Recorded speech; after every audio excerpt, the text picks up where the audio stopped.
महाराष्ट्रातील टॉप 5 सरकारी scholarship.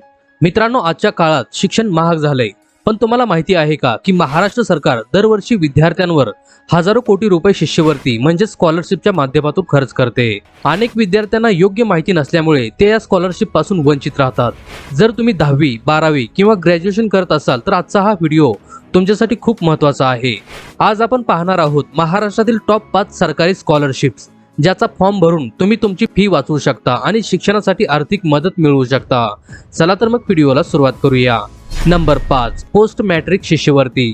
Post matric शिष्यवृत्ती ही केंद्र आणि राज्य सरकारची सर्वात जुनी योजना आहे। ही स्कॉलरशिप प्रामुख्याने एससी, अनुसूचित जाती, एसटी, अनुसूचित जमाती, पीजीएनटी, विमुक्त जाती किंवा भटक्या जमाती आणि एसबीसी प्रवर्गातील विद्यार्थ्यांसाठी आहे। या योजनेचा सर्वात मोठा फायदा म्हणजे जर तुम्ही सरकारी किंवा अनुदानित कॉलेजमध्ये शिकत असाल तर तुमची 100% ट्युशन फी आणि परीक्षा फी सरकार भरते। इतकेच नाही तर कॉलेजच्या देखभालीचा खर्च म्हणून काही रक्कम थेट विद्यार्थ्यांच्या बँक खात्यात जमा होते। जर तुम्ही या कॅटेगरीमध्ये येत असाल तर तुमचे उत्पन्न 2.5 लाखाच्या आत असले पाहिजे, तर ती स्कॉलरशिप तुमच्यासाठी अनिवार्य ठरते। नंबर 4, डॉक्टर पंजाबराव देशमुख वसतिगृह निर्वाह भत्ता योजना। पुणे, मुंबई, नागपूर सारख्या मोठ्या शहरात शिकायला आल्यावर विद्यार्थ्यांचा सर्वात मोठा खर्च होतो तो म्हणजे राहण्याचा, म्हणजेच वसतिगृहाचा। हा खर्च कमी करण्यासाठी सरकारने ही योजना आणली आहे।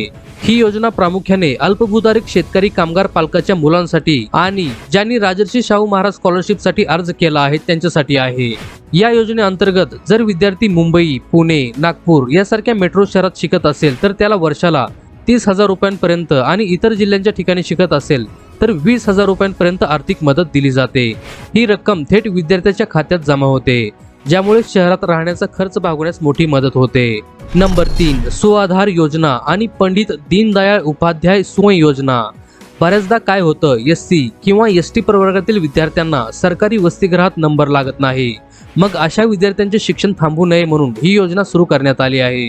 भारतरत्न डॉक्टर बाबासाहेब आंबेडकर सुआधार योजना आणि पंडित दीनदयाळ उपाध्याय सोय योजना या अशा 2 योजना आहेत, ज्यामध्ये जर तुम्हाला सरकारी हॉस्टेल मिळाले नाही तर बाहेर खोली करून राहण्यासाठी, जेवणासाठी आणि इतर शैक्षणिक खर्चासाठी सरकार तुम्हाला वर्षाला 51,000 ते 60,000 रुपयांपर्यंत रक्कम देते। ज्या विद्यार्थ्यांना मेरिट असूनही हॉस्टेल मिळत नाही त्यांच्यासाठी ही योजना वरदान आहे।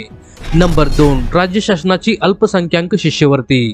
महाराष्ट्र शासनाची ही योजना मुस्लिम, ख्रिश्चन, शीख, बौद्ध, पारसी आणि जैन या अल्पसंख्याक समाजातील विद्यार्थ्यांसाठी आहे। जे विद्यार्थी मेडिकल, इंजिनिअरिंग किंवा इतर कोणत्याही प्रोफेशनल कोर्सला ऍडमिशन घेतात त्यांना या स्कॉलरशिपचा लाभ घेता येतो। यासाठी कुटुंबाचे वार्षिक उत्पन्न 8 लाखापेक्षा कमी असणे आवश्यक आहे। या योजनेअंतर्गत विद्यार्थ्याला 25,000 रुपये किंवा प्रत्यक्ष भरलेली ट्युशन फी मिळते। ही रक्कम थेट विद्यार्थ्याच्या बँक खात्यात जमा होते। लक्षात ठेवा, यासाठी तुम्हाला नॅशनल स्कॉलरशिप पोर्टल किंवा महाडीबीटी यापैकी एकाच ठिकाणाहून अर्ज करता येतो। नंबर 1, राजर्षी छत्रपती शाहू महाराज शिक्षण शुल्क शिष्यवृत्ती योजना। ही महाराष्ट्रातील सर्वात लोकप्रिय आणि जास्त विद्यार्थ्यांनी लाभ घेतलेली योजना आहे। ही स्कॉलरशिप प्रामुख्याने ओपन, खुला प्रवर्ग, EWS, मराठा समाज व इतर विद्यार्थ्यांसाठी आहे। या योजनेचे वैशिष्ट्य म्हणजे यासाठी तुम्हाला कोणत्याही विशिष्ट जातीचा दाखला लागत नाही, तर फक्त उत्पन्नाचा दाखला महत्त्वाचा आहे। जर तुमच्या पालकाचे उत्पन्न 8 लाखापेक्षा कमी असेल तर तुम्ही या योजनेसाठी पात्र ठरता। या योजनेमध्ये सरकारी आणि अनुदानित कॉलेजच्या विद्यार्थ्यांची 100% फी माफ होते, तर विना अनुदानित कॉलेजमध्ये शिकणाऱ्या विद्यार्थ्यांची 50% फी सरकार भरते। महाराष्ट्रातील लाखो विद्यार्थी या योजनेमुळे उच्च शिक्षण पूर्ण करत आहेत। तर मित्रांनो, या होत्या महाराष्ट्रातील टॉप 5 सरकारी स्कॉलरशिप। या सर्व स्कॉलरशिपचे अर्ज भरण्यासाठी तुम्हाला महाराष्ट्र शासनाच्या अधिकृत महाडीबीटी या पोर्टलवर जाऊन ऑनलाईन अर्ज करावा लागतो। अर्ज करण्यासाठी उत्पन्नाचा दाखला, डोमिसाईल सर्टिफिकेट, मार्कशीट आणि आधार कार्ड ही कागदपत्रे अत्यंत महत्त्वाची आहेत। तुम्हाला यापैकी कोणत्या स्कॉलरशिपचा सविस्तर फॉर्म भरून हवा आहे ते आम्हाला कमेंट करून नक्की सांगा। हा व्हिडिओ जास्तीत जास्त विद्यार्थी आणि पालकांपर्यंत शेअर करा, जेणेकरून कोणाचंही शिक्षण या पैशामुळे थांबणार नाही। भेटूया पुढच्या व्हिडिओमध्ये, तोपर्यंत धन्यवाद।